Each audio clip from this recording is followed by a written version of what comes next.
तर मराठा आरक्षणासाठी गेल्या महिन्यातही गुलाल उधळला होता, मात्र फसवणूक झाल्याचं नंतर स्पष्ट झालं। त्यामुळे पूर्ण खात्री झाल्याशिवाय सरकारवर विश्वास ठेवणं कठीणच असल्याची प्रतिक्रिया माजी मुख्यमंत्री उद्धव ठाकरेंनी दिली आहे। तर उद्धव ठाकरेंनी निश्चिंत राहावं अशी प्रतिक्रिया उपमुख्यमंत्री देवेंद्र फडणवीस यांनी दिली आहे। 13 महिन्यात सुद्धा गुलाल उधळला गेला होता, पण नंतर लक्षात आलं की फसवणूक झाली। त्याचप्रमाणे आता सुद्धा ज्या पद्धतीने सरकारने एक हमी घेतलेली आहे, ही हमी निवडणुकीच्या तोंडावर घेतलेली आहे। निवडणूक तर याच्यामध्ये काढून घेण्याचा काही त्यांच्यात डाव नसेल ना, असा प्रश्न मी आज तरी उपस्थित करू इच्छित नाही, कारण मला राजकारण आणायचं नाही।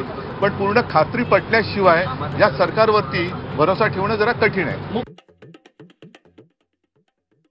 त्यांच्या समोरच विधेयक पास झालेलं आहे, त्यामुळे त्यांना असा प्रश्न पडण्याचं काही कारण नाही आहे। पण मला हे माहिती आहे की त्यांचा आमच्यावरच विश्वास आहे। त्यांना माहिती आहे की मराठा समाजाला नोकऱ्या असेल, शिक्षणात असेल, सवलती जर कोणी देऊ शकेल तर ते एकनाथराव शिंदेजी यांच्या नेतृत्वातलं सरकारच देऊ शकेल, हे त्यांना देखील माहिती आहे।